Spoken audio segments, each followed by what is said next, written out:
Abra sua Bíblia na primeira carta, na carta de Paulo aos Colossenses, capítulo 1. Nós vamos ler aí do versículo 13 até o versículo 23. Colossenses, capítulo 1, do versículo 13 ao versículo 23, nos diz assim: Ele nos tirou da potestade das trevas e nos transportou para o reino do Filho do seu amor, em quem temos a redenção pelo seu sangue, a saber, a remissão dos pecados, o qual é a imagem do Deus invisível, o primogênito de toda a criação. Porque nele foram criadas todas as coisas que há nos céus e na terra, visíveis e invisíveis, sejam tronos, sejam dominações, sejam principados, sejam potestades. Tudo foi criado por ele e para ele. E ele é antes de todas as coisas, e todas as coisas subsistem por ele. Ele é a cabeça do corpo da igreja, é o princípio e primogênito dentre os mortos, para que em tudo tenha a preeminência, porque foi do agrado do Pai que toda a plenitude nele habitasse, e que, havendo por ele feito a paz pelo sangue da sua cruz, por meio dele reconciliasse consigo mesmo todas as coisas, tanto as que estão na terra, como as que estão nos céus. A vós também, que noutro tempo éreis estranhos e inimigos no entendimento pelas vossas obras más, agora contudo vos reconciliou no corpo da sua carne, pela morte, para perante ele vos apresentar santos e irrepreensíveis e inculpáveis, se na verdade permanecerdes fundados e firmes na fé, e não vos moverdes da esperança do evangelho que tendes ouvido, o qual foi pregado a toda criatura que há debaixo do céu, do qual eu, Paulo, estou feito ministro. Amém? Podeis assentar? Nós vamos falar sobre a preeminência da pessoa de Cristo. Baseado nestes versículos, nós vamos pensar, vamos meditar um pouco. Porque conhecer Cristo, conhecer a Jesus, é indispensável para a nossa vida cristã, para a nossa firmeza na fé. Nós precisamos conhecer o Deus que nós servimos. Quando nós olhamos a Bíblia, nós lemos as Escrituras, nós encontramos tudo aquilo que Deus deseja que conheçamos dele, quando lemos, quando meditamos. A Bíblia nos diz que no Antigo Testamento Deus se revelou, Deus falou por meio dos profetas, Deus se revelou. Porém, no Novo Testamento, Deus agora se revela na pessoa do Filho. Deus agora se faz conhecer na pessoa do Filho. Deus se deixa conhecer através da pessoa do Filho. Jesus, ele veio a este mundo com uma finalidade. Jesus veio a esta terra com um propósito, com uma missão definida, determinada por Deus. E quando nós lemos o versículo 13 e o versículo 14, nós vemos Paulo dizer que ele nos tirou da potestade das trevas e nos transportou para o reino do Filho do seu amor. Paulo fala da condição que o ser humano vivia e da qual ele vive hoje. Aqueles que reconheceram Cristo como seu único e suficiente Salvador foram transportados do reino das trevas, da potestade das trevas, agora para o reino do Filho do seu amor. Versículo 14, Paulo diz: em quem temos a redenção pelo seu sangue, a saber, a remissão dos pecados. Paulo fala que em Cristo nós temos a remissão, nossos pecados foram perdoados através do sacrifício de Cristo na cruz do Calvário. Quando nós olhamos esta parte, este trecho do capítulo 1, nós poderíamos até mesmo classificá-lo como um hino de exaltação e de glorificação a Jesus Cristo. Porque o texto em apreço tem as características de um louvor, as características de uma adoração, de um hino de exaltação a Deus. Como todo hino, como todo louvor, ele é dividido em estrofes, e nós poderíamos assim dividi-lo. Poderíamos também dizer que este trecho do capítulo 1 pode ser considerado um hino bíblico doutrinário do Novo Testamento. Porque neste trecho deste capítulo, o apóstolo Paulo nos traz ricas lições. E como é do conhecimento da igreja, a igreja em Colosso estava atravessando um momento de dificuldade, pois enfrentava uma oposição ferrenha às suas bases doutrinárias por parte do gnosticismo. Os gnósticos diziam que Jesus era mais um ser criado, que Jesus não podia ser Deus por ter tido um corpo palpável. E como eles tinham em mente que a matéria é má e o espírito é bom, então eles negavam a divindade de Cristo. Mas Paulo, nestes versículos que lemos, mais precisamente do versículo 15 até o versículo 20, Paulo refuta esta ideia, combate esta ideia, este pensamento gnóstico com muita autoridade, e mostrando à igreja daqueles dias e a nós algumas verdades que nós vamos observar nesses versículos. Então nós vamos tratar estes versículos como se estivéssemos analisando um hino. Então nós vamos ver a estrutura deste hino. A primeira estrofe, Paulo apresenta Jesus como Senhor do universo.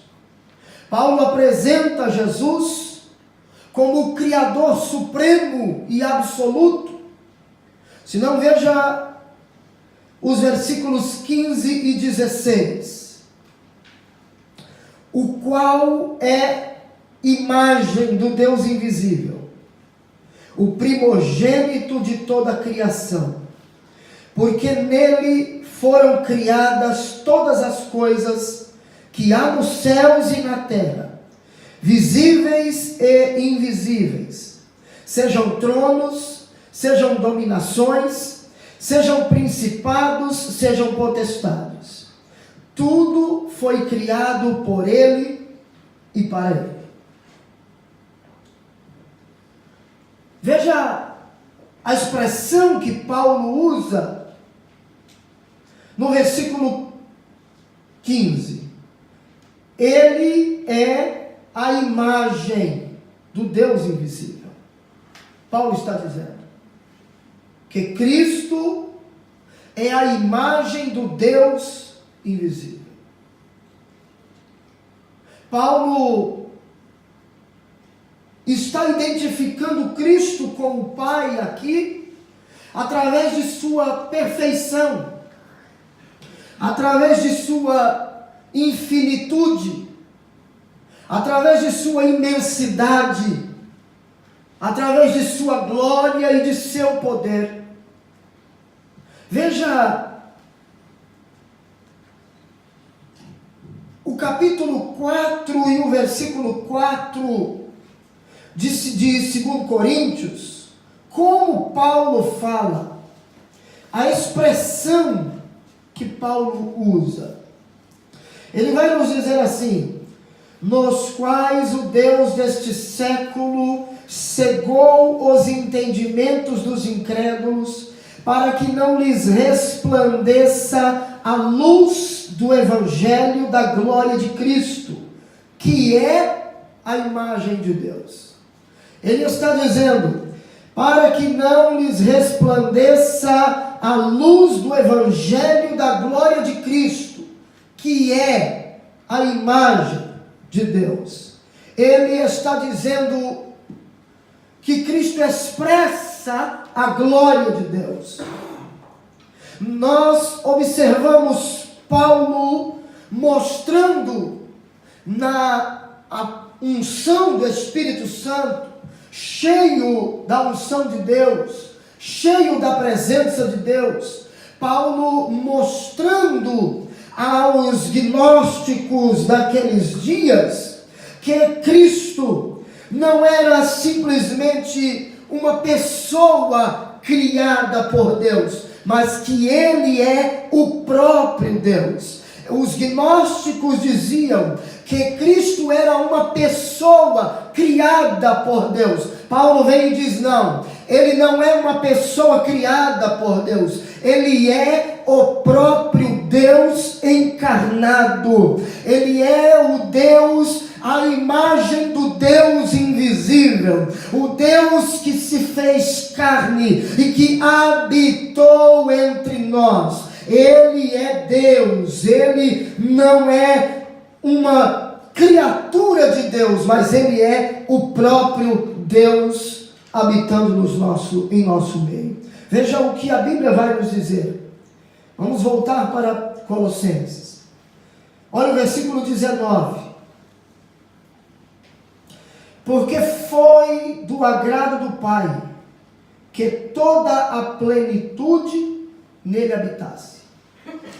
Ainda em Colossenses, agora o versículo 9 do capítulo 2.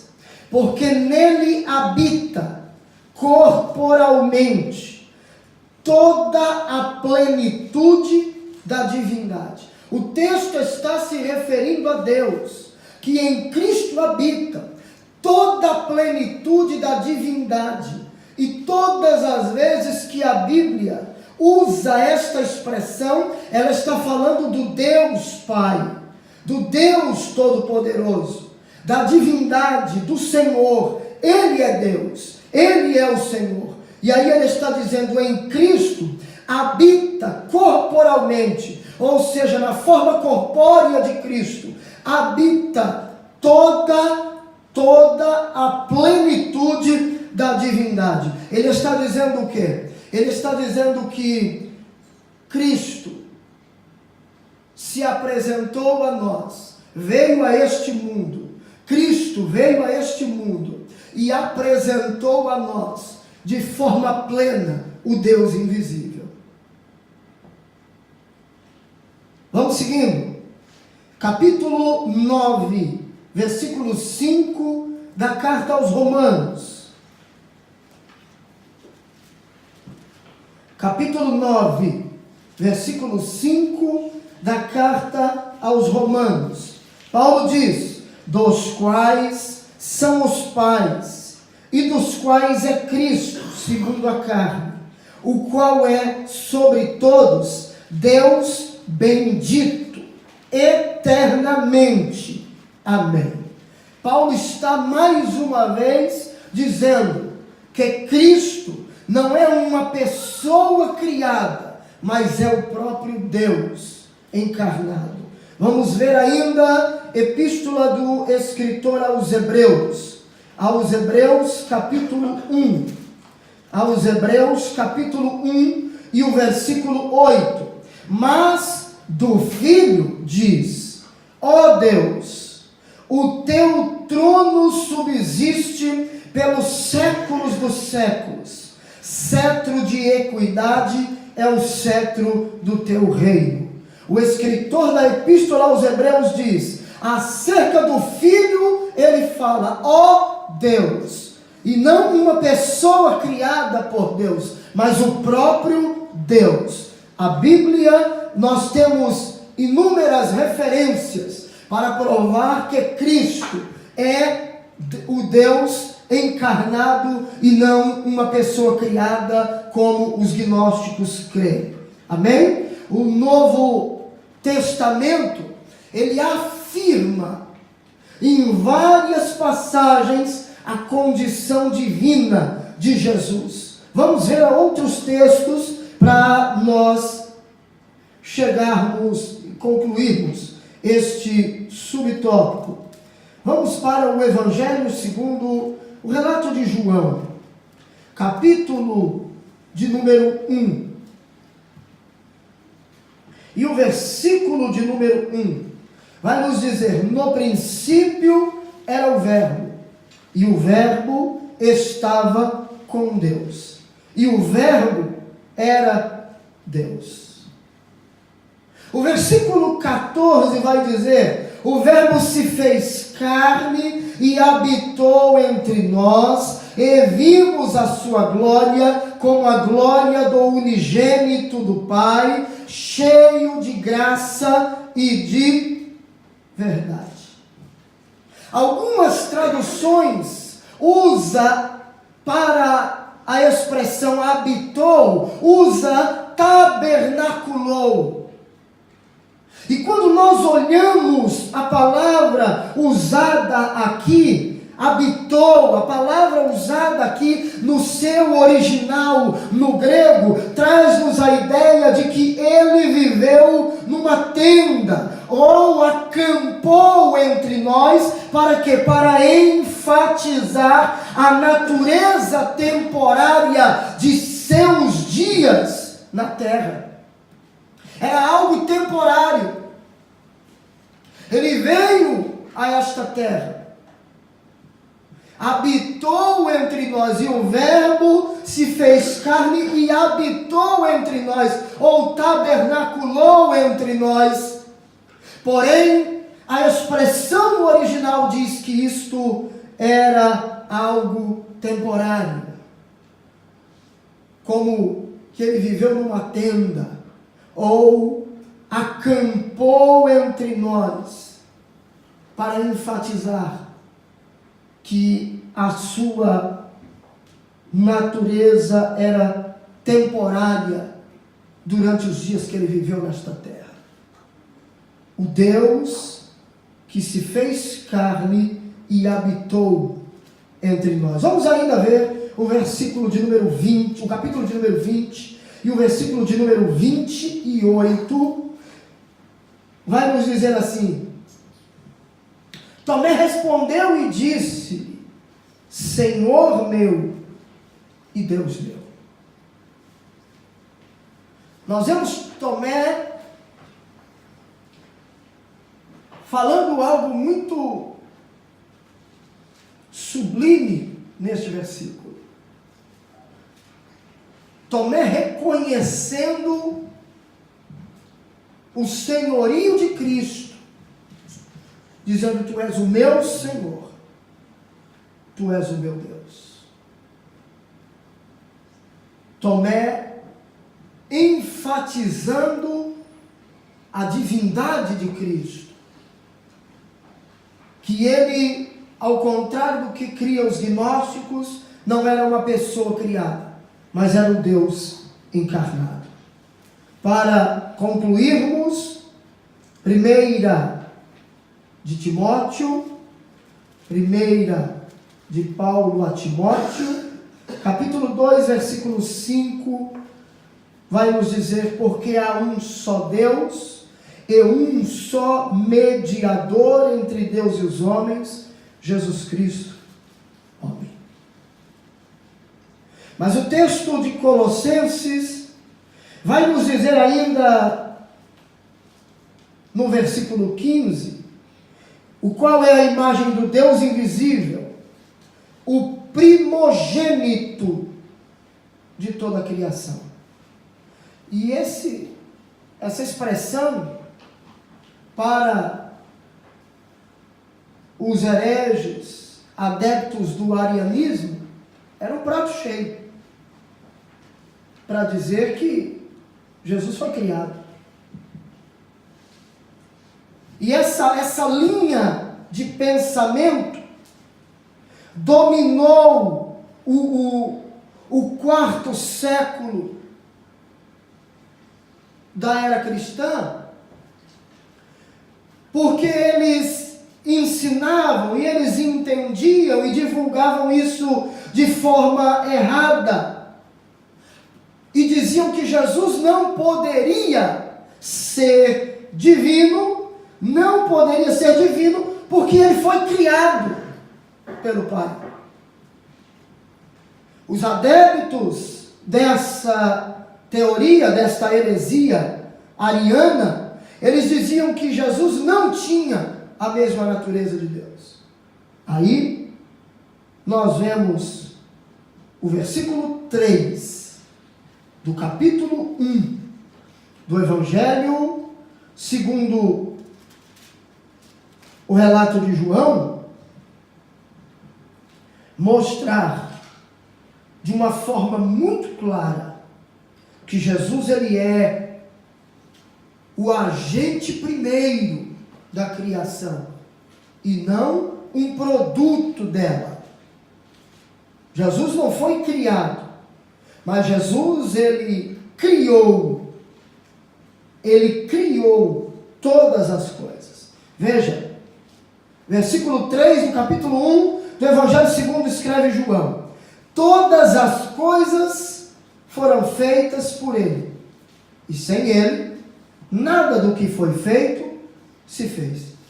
João está falando de quem? Do Verbo. Do Verbo. Que estava com Deus, que era Deus, que estava no princípio com Deus. Aí João vem e diz: todas as coisas foram feitas por ele, e sem ele, nada do que foi feito se fez. Sem ele, nada do que foi feito poderia existir. Sem Jesus, nada do que foi feito poderia existir. Atualmente, nos nossos dias, existem ainda algumas seitas heréticas que seguem este mesmo desvio teológico. Os chamados russelitas, seguidores de Charles Taze Russell, os testemunhas de Jeová, têm esta ideia, têm este pensamento, este ensinamento de que Jesus é mais um, de que Jesus foi criado, de que ele não pode ser Deus, de que ele não é divino. Mas vamos ainda seguindo. Versículos 16 e 17 do capítulo 1 de Colossenses. Porque nele foram criadas todas as coisas que há nos céus e na terra, visíveis e invisíveis, sejam tronos, dominações, sejam principados, sejam potestades, tudo foi criado por ele e para ele. Ele é antes de todas as coisas, e todas as coisas subsistem por ele. Nele foram criadas todas as coisas. Isso aqui é algo muito interessante. Porque nesses versículos, nós vemos Paulo trazendo uma ideia, Paulo trazendo um pensamento sobre a pessoa de Cristo, uma expressão doutrinária e científica muito elevada. O raciocínio de Paulo aqui, falando sobre a pessoa de Cristo, é algo espetacular. Paulo está falando de uma forma muito elevada, trazendo um ensinamento doutrinário e científico, dado por Deus. Ele apresenta Jesus como o agente e como o objeto da criação. Paulo diz: tudo foi criado por ele e para ele. Tudo foi criado por intermédio dele e foi criado para ele. Veja que Paulo não diz que somente algumas coisas foram criadas por ele, mas todas as coisas foram criadas por ele. Todas as coisas que há no céu e na terra, visíveis e invisíveis.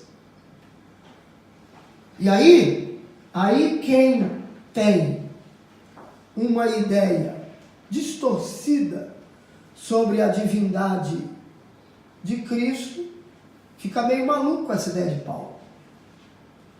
Como que vai falar uma coisa dessa? Mas vamos para a segunda estrofe desse louvor, deste hino. Vamos ver o versículo 17 e a parte A do versículo 18. Ele é antes de todas as coisas e todas as coisas subsistem por ele.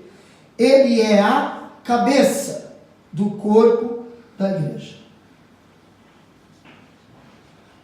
Nós vemos nesta estrofe uma das maiores revelações sobre a preeminência de Cristo no que se refere à criação, ele como o seu autor e sustentador, e de igual modo como aquele sustentador da igreja.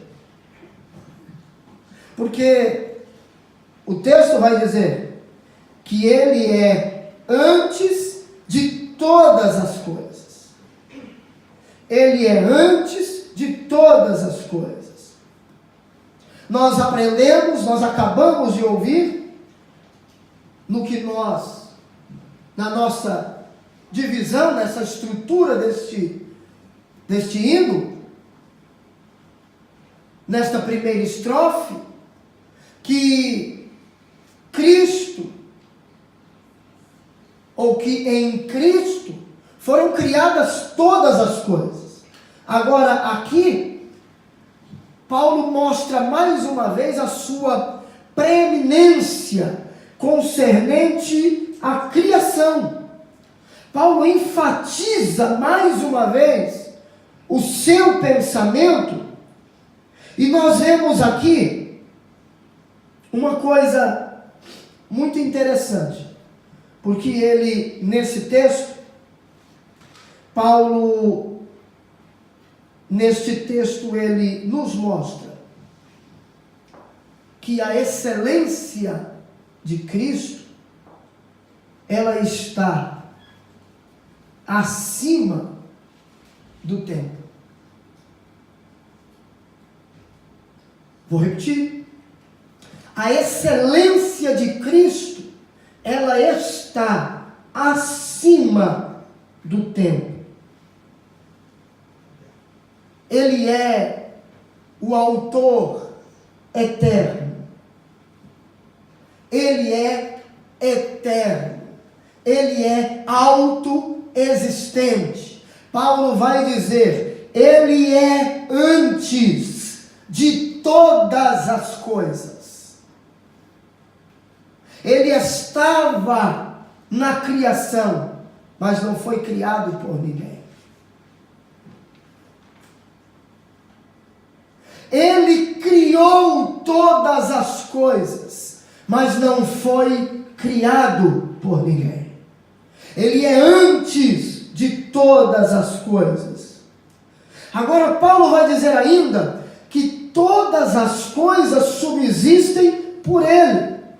E isso nos deixa claro, nos mostra de uma forma muito clara que Cristo é o autor e que Cristo é o sustentador e o preservador de todas as coisas. Todas as coisas subsistem por ele. Pelo seu grande poder, pelo seu imenso poder, o universo funciona de uma forma perfeita e segura. Lembra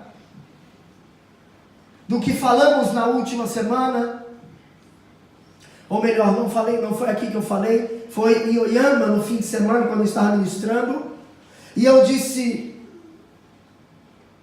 que nós vemos a mão de Deus, o cuidado de Deus, o poder de Deus em sustentar todas as coisas, em textos que nós lemos e aos nossos olhos muitas vezes nós não compreendemos. Por exemplo, quando Josué está em uma batalha e ele diz para que o sol viesse se deter, que a lua parasse. Na verdade não foi sol e lua que parou. O que parou foi o movimento da terra. E o que chama atenção não é a terra parar a sua rotação, o seu movimento. Mas você sabe muito bem que quando nós estamos em movimento, algo está em movimento, e existe uma parada brusca, a tendência que tem, por exemplo, um carro, quando nós estamos em uma determinada velocidade, e nós somos obrigados, por uma circunstância do trânsito, a frearmos de forma brusca o nosso automóvel, o que acontece com as pessoas que estão dentro do automóvel? A tendência é de que todas são atiradas para a frente. Quando acontece em um acidente, uma batida, os corpos, as pessoas, se não estiverem presas pelo cinto de segurança, elas são atiradas para a frente.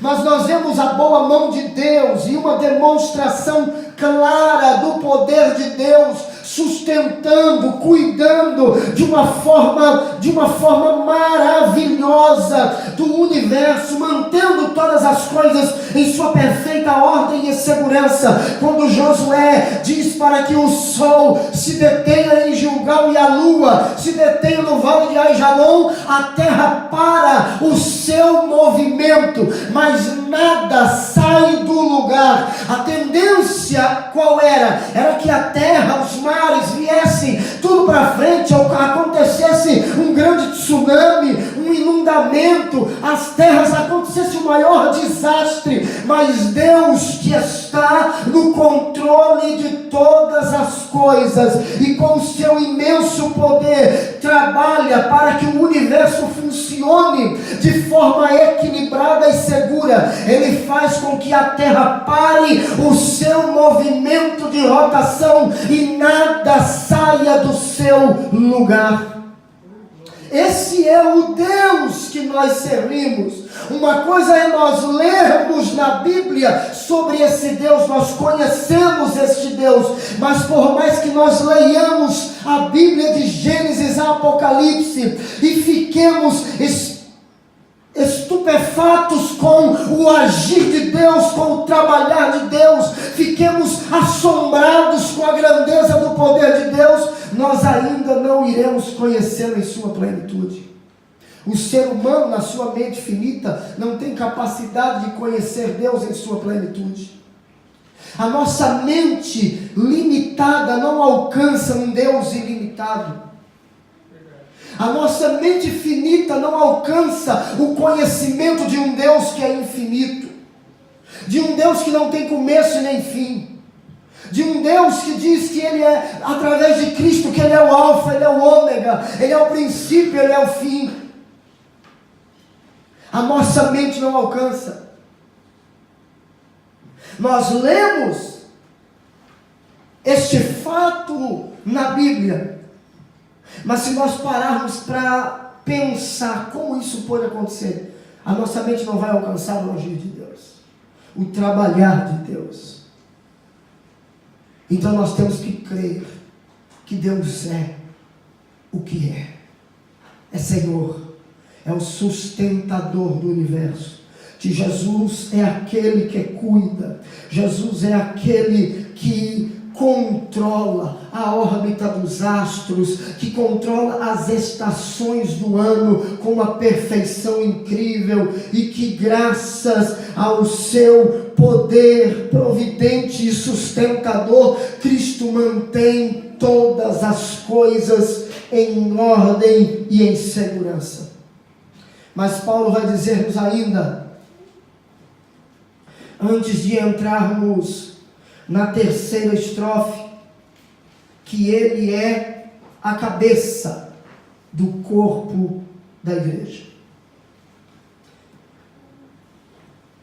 Esta expressão mostra que Cristo é soberano, que Cristo é o Senhor e líder supremo da igreja. Agora, por que Paulo fala isso? Eu simplesmente pregar sobre isso é muito simples. Aí você pergunta, por que Paulo escreveu isso? Porque Cristo é a cabeça do corpo da igreja. Simplesmente porque ele escreveu? Não, existe uma razão pela qual ele escreveu. E é por isso que nós temos que conhecer o pano de fundo histórico, para saber explicar e pregar com propriedade aquilo que estamos falando. Paulo diz que Cristo é a cabeça do corpo da igreja. Por quê? Porque para os gnósticos, o universo é um tipo de corpo governado por uma cabeça. Para os gnósticos, o universo é um tipo de corpo que é governado por uma cabeça. Você não pode esquecer que nós estamos falando de uma igreja que estava sendo ameaçada por heresias, e que uma das fortes linhas de pensamento daqueles tempos era o gnosticismo, com as suas crenças, com os seus entendimentos distorcidos da palavra de Deus, e eles entendiam que o universo é um tipo de corpo, que era governado por uma cabeça. Só que Jesus é um Logos divino. Jesus é um Logos divino, que exerce o seu senhorio sobre o corpo, que é a igreja. Mas ele é também o sustentador do universo. Do universo, ele é o sustentador, mas da igreja, ele é a cabeça, porque somente a igreja é o corpo de Cristo. Olha o que Paulo escreve aos Efésios, capítulo 1. Efésios, capítulo 1, versículos 22 e 23, Paulo nos diz assim: e sujeitou todas as coisas a seus pés, e sobre todas as coisas o constituiu como cabeça da igreja, que é o seu corpo, a plenitude daquele que cumpre tudo em todos. Paulo escreve aos Efésios e diz que Deus sujeitou aos pés de Cristo todas as coisas, e sobre todas as coisas o constituiu como cabeça da igreja, que é o seu corpo, a plenitude daquele que cumpre tudo em todos. Cristo é a cabeça da igreja. É Ele que governa, é Ele que cuida, é Ele que rege, que lidera a sua igreja. A terceira estrofe, para nós concluirmos esta parte e partirmos para o encerramento, falarmos sobre o passado, o presente e o futuro do cristão colossense, e nosso, de igual modo. Versículo 18, a parte B, até o versículo 20, nós vamos ler. Veja que a parte A diz: ele é a cabeça do corpo da igreja, é o princípio e o primogênito dentre os mortos, para que em tudo tenha a preeminência, porque foi do agrado do Pai que toda a plenitude nele habitasse, e que, havendo por ele feito a paz pelo sangue da sua cruz, por meio dele reconciliasse consigo mesmo todas as coisas, tanto as que estão na terra como as que estão nos céus. Veja bem,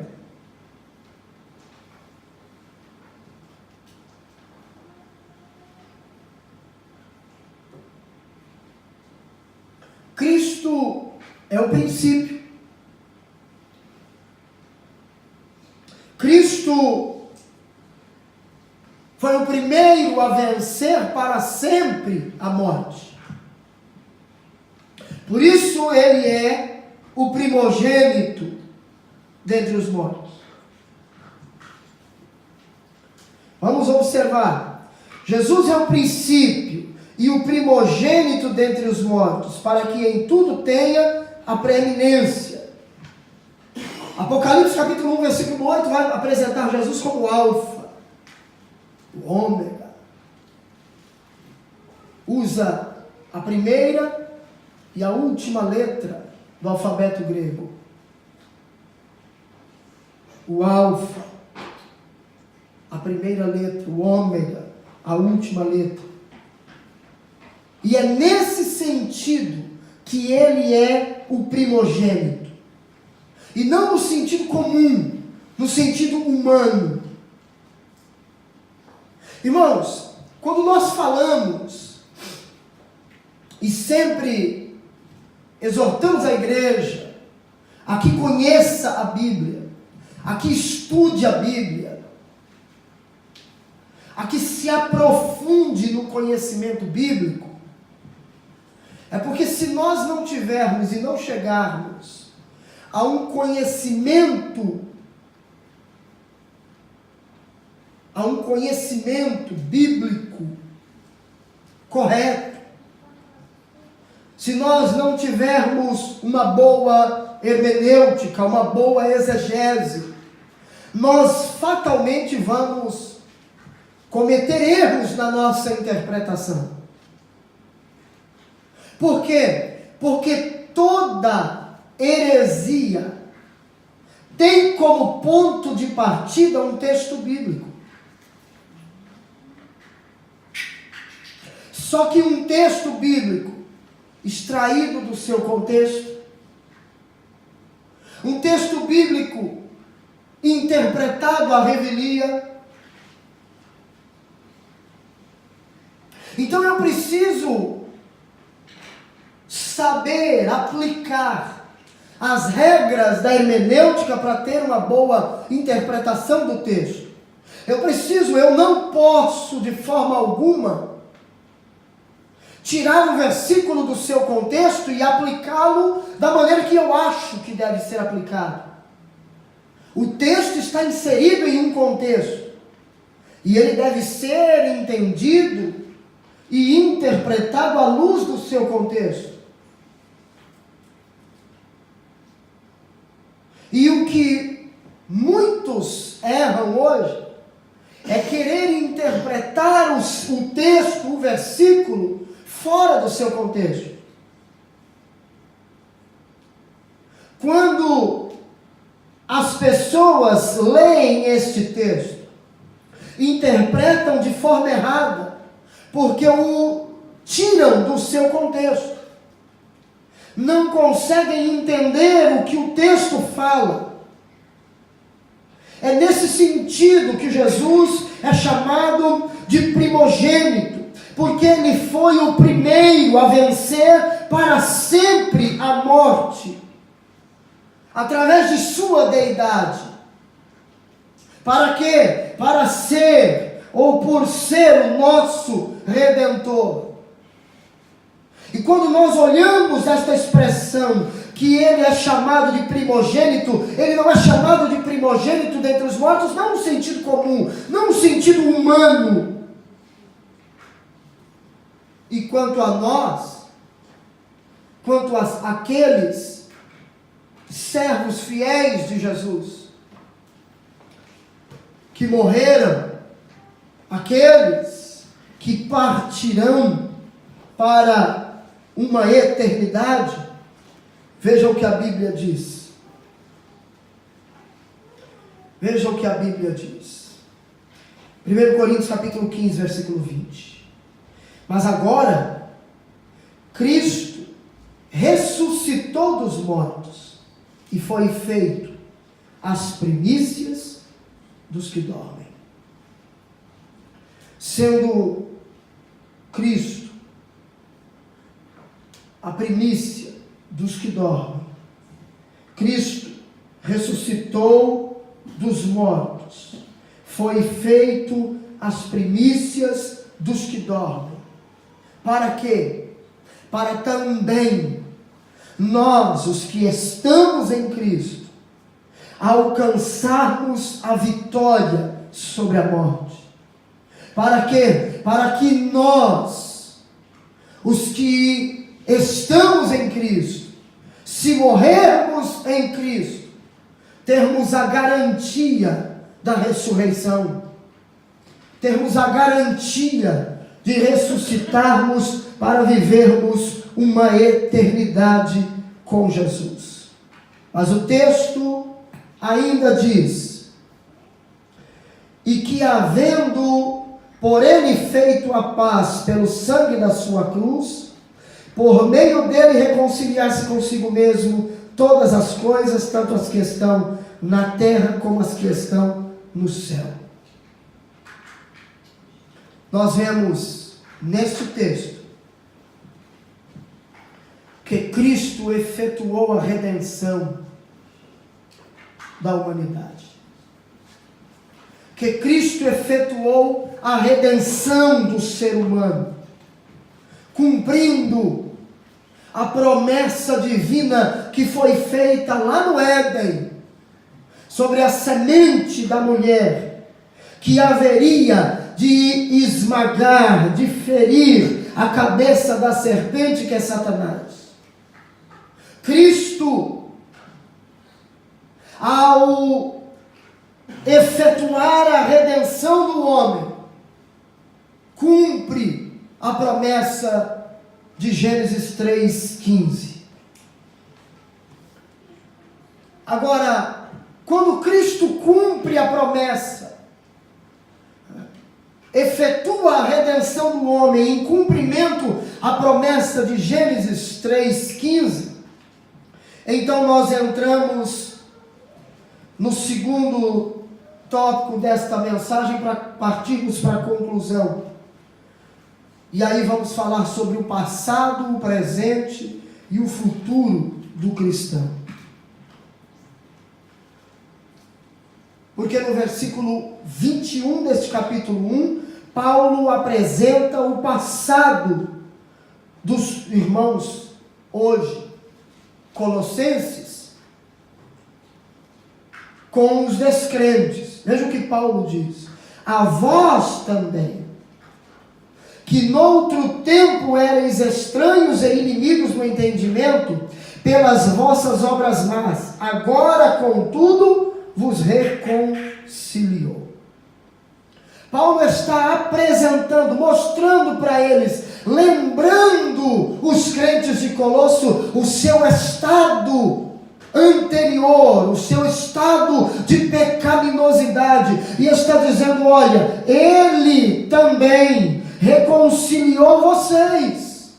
Vocês também foram reconciliados com Deus. Vocês que no outro tempo eram estranhos, eram inimigos, estavam distantes das promessas, eram inimigos, e através do vosso entendimento, por causa das vossas obras más, agora em Cristo nós fomos reconciliados. Em Cristo vocês foram reconciliados.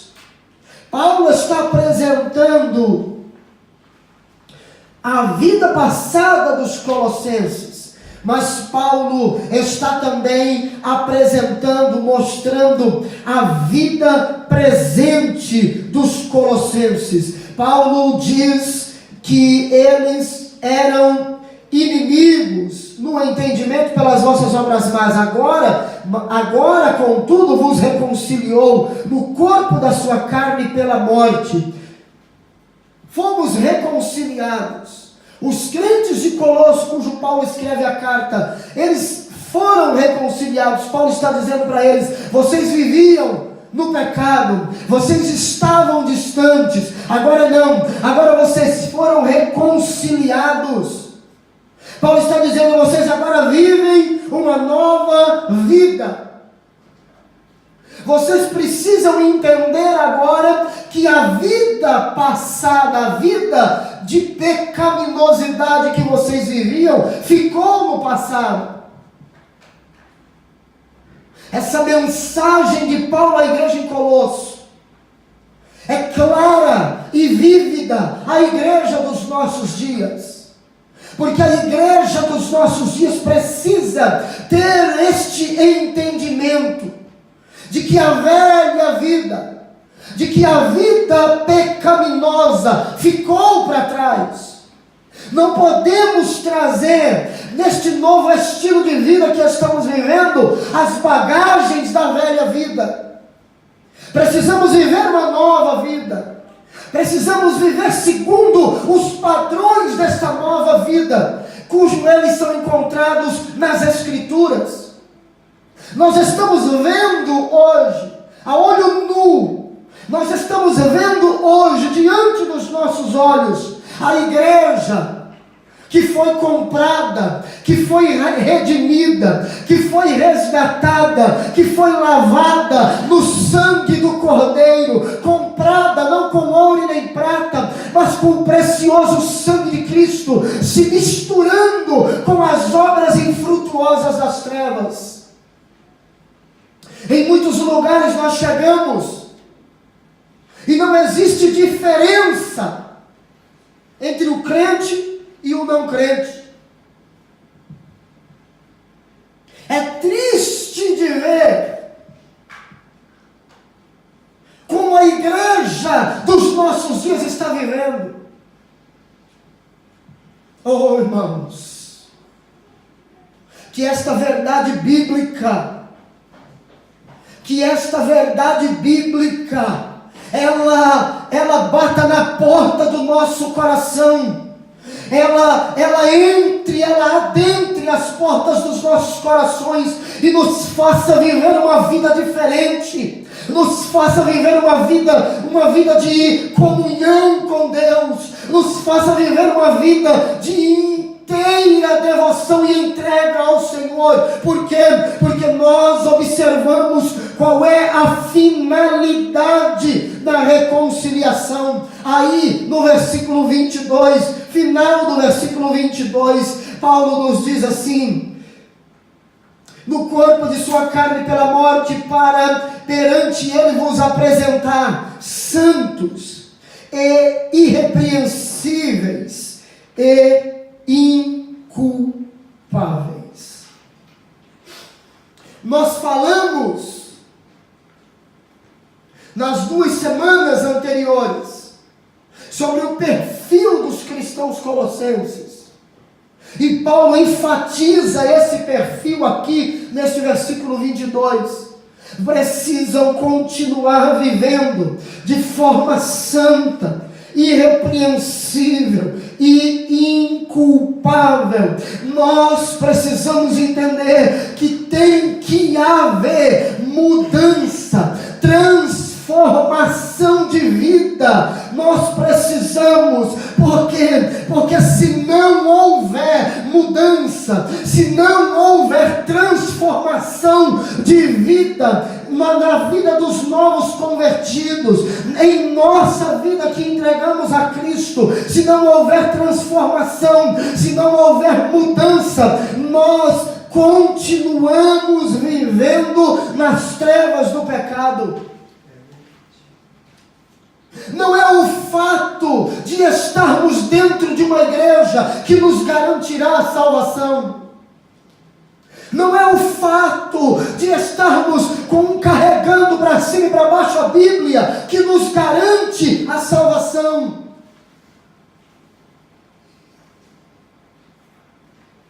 Não é o fato de carregarmos uma carteirinha de membro de uma denominação evangélica que nos garante a salvação. Não é o fato de sermos integrantes de um conjunto dentro da igreja que nos garante a salvação, mas é viver a palavra de Deus, é ter a nossa vida transformada, porque a finalidade de Cristo morrer na cruz do Calvário foi reconciliar a humanidade com Deus, e esta reconciliação ela é evidenciada através de uma vida transformada. A grande evidência de uma vida redimida, de uma vida resgatada, de uma vida transformada, é nós andarmos segundo as Escrituras. Veja o que Paulo diz na sua 2ª carta aos Coríntios, capítulo 5 e o versículo 17. Assim que, se alguém está em Cristo, nova criatura é, as coisas velhas já passaram, eis que tudo se fez novo. Eu não posso professar uma fé cristã, dizer que sou seguidor de Cristo, se a minha vida não evidencia o que a minha boca está falando, se a minha conduta e a minha postura diária não traz evidências de que a minha vida foi transformada. Eu preciso lutar, você precisa lutar, para vivermos segundo os padrões das Escrituras. Para concluir, versículo 23. Se na verdade permanecerdes fundados e firmes na fé, e não vos moverdes da esperança do Evangelho que tendes ouvido, o qual foi pregado a toda criatura que há debaixo do céu, e do qual eu, Paulo, estou feito ministro. Paulo diz, exorta a igreja em Colosso a permanecer firme, fundamentado, sem se mover das verdades do Evangelho que eles tinham ouvido. Os hereges gnósticos traziam seus horrendos ensinos, eram implacáveis nos seus ensinos desvirtuados das Escrituras, apresentando um outro evangelho, apresentando novidades, coisas novas, diferentes.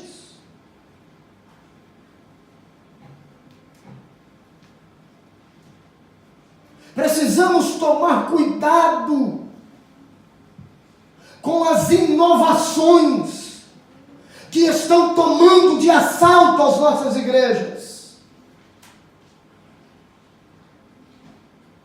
Existem igrejas hoje por aí que não se sabe mais quando é culto. Por quê? Porque elas estão muito mais assemelhadas com uma disco, com uma casa de shows, do que com uma igreja que prega a verdade do Evangelho.